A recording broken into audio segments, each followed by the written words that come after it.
Assalamu alaikum, my name's Farah Halabi and I'm a professional Muslimah life coach, and I'd like to ask you a couple of questions. I'd like you to picture this. Think about if this has ever happened to you or something similar.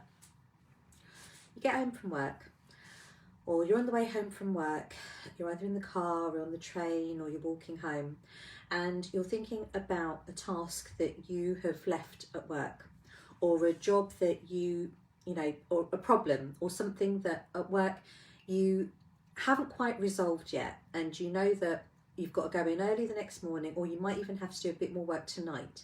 So you've got that on your mind. You get in, you walk through the door. Children run up to you and say, "Mummy, did you remember we've got a school trip tomorrow? I need £10 in cash, in coins, a pair of binoculars, and have you made sure that you've signed that permission slip?" Husband comes in, "Have you seen the keys?" Then you realise, did I remember to take the chicken out for defrosting? Did I remember to take it out? And then you think, no, I didn't. And then you're walking through the kitchen and you're trying to, on the way there, trying to look for these keys, trying to remember if you've got a pair of binoculars squirreled away somewhere, thinking how much change you've got, haven't even had a chance to take your coat off. Your head is pounding, you're thinking about stuff, the work, the kids, the husband, the home, and then the alarm goes. And you try to remember, have I still got wudu? I think I might do, I'm not too sure, I think so. Then you look out in the kitchen and you see that you didn't take out the chicken, you didn't defrost it, and you forgot to tell him, you forgot to tell your husband to do it for you. Or to do it even. As you're chucking things from the freezer into the oven, you're thinking, I know I've seen those keys somewhere. So whilst you're looking around your kitchen and then thinking, oh, I know where those keys are, shove whatever it is that you've got from the freezer into the microwave, go off in search of these keys. Still got your coat on, children still looking to you for that all elusive, I've got it covered, don't you worry, but you've got so much stuff on your mind. Go upstairs or wherever it is, and the keys are not where you thought they were, but you've found a note reminding you of something else. So then you go to attend to that note. Still got your coat on, kids are still around, still looking for these keys. You go all around your house, into your kitchen, into your living room, head pounding, thinking, note to self, remember to take a couple of paracetamol. Trying to remember if you've still got your wudu. Trying to feed these kids who are now ravenous. Trying to help your husband find these keys because he's got to get off. Can't do it. Thinking, I've got so much work I need to be doing. My head is pounding. My coat is still on. You go around, again, your house, you're trying to do stuff. But by the time you've fed the kids, found the keys, found the binoculars, dredged out £10 coins in change, and realised that you have actually sent in the permission slip, it's all good, the time for Salah is gone, and then guilt sets in.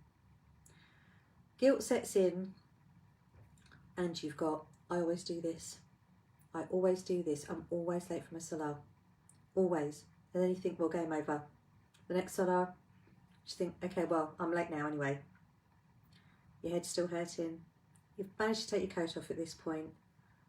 And then your children come up to you and they say, actually, Mummy, it's not tomorrow, it's next week.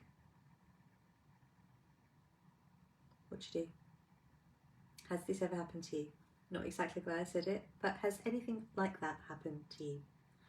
Do you find that you have got so much on your mental load, or so much in your mental load, that you have the best intentions, that you want to be there for the kids, you want to be supportive to your husband, you want to do the best at your job, you want to pray your Salah on time, but you feel that there's not enough of you to go around for all of those parts of your life. And when the guilt sets in, and when that story is going on and on and on, how do you feel? Do you feel motivated? Do you feel empowered? Or do you feel like just sitting there and not doing much?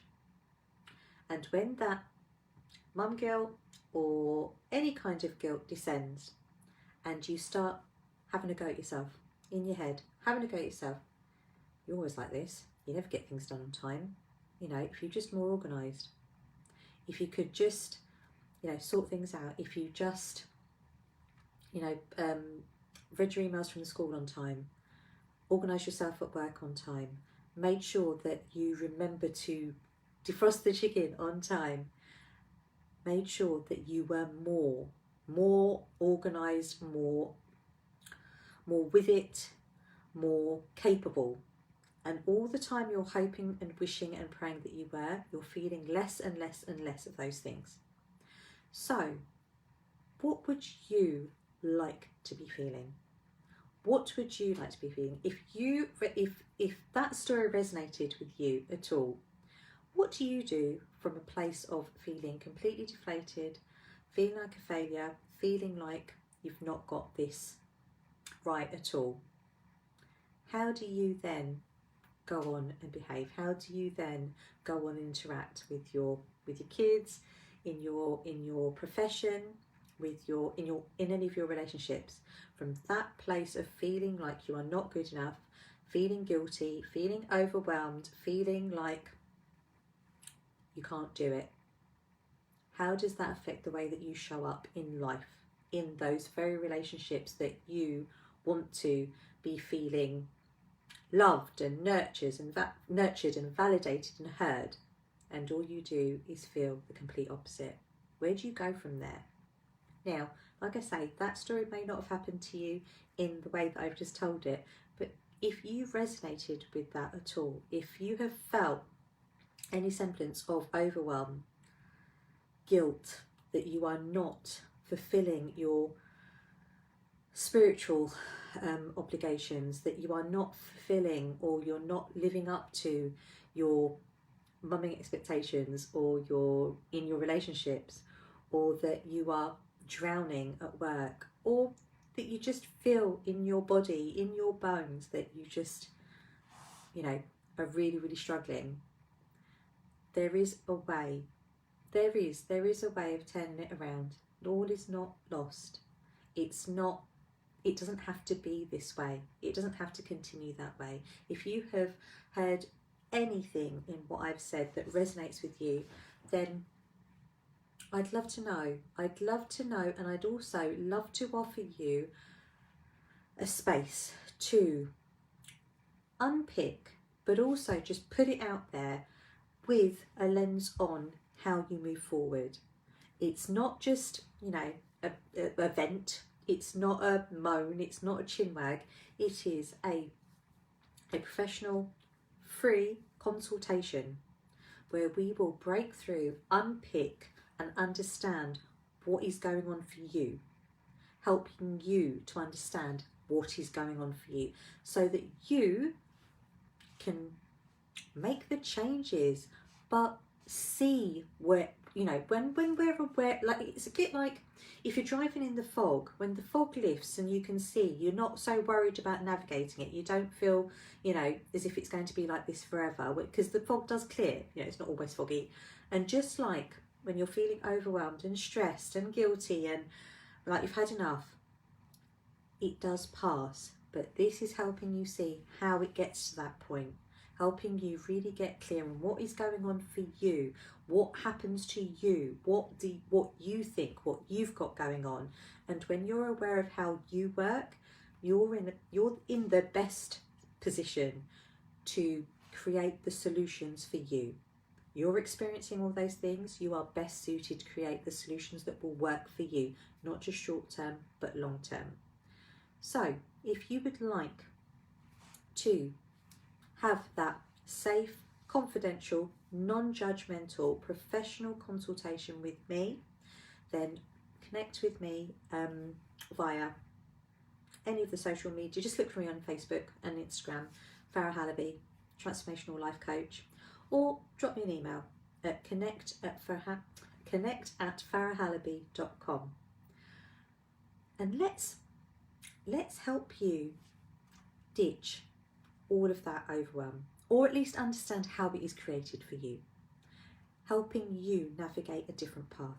Because Allah subhanahu wa ta'ala tells us He will not change the condition of a people until they change what is within themselves. This is the bit that's within yourself, how you work inside, how you experience life the way that you do, how you come to the conclusions that you do, how all of this experience is created for you, and how you can see your way through to navigating a different path, one that empowers you, that benefits you, and that is of your choosing, not of your... It's like being in life or letting life pass you by. You have a choice, and that is the bit that you can affect. So, like I say, my name's Farah Halabi. I'm a professional Muslimah life coach. Contact me at connect@farahhalabi.com or search for me on social media, Farah Halabi Transformational Life Coach. And I look forward to meeting you and helping you unpick and really see clearly for what you're going. Well, see clearly. Yeah. See clearly what is going on for you and helping you navigate a different path, inshallah. As always, I pray that you are safe, well, happy and healthy, and inshallah I shall see you again very soon. But for now, take care. Assalamu alaikum.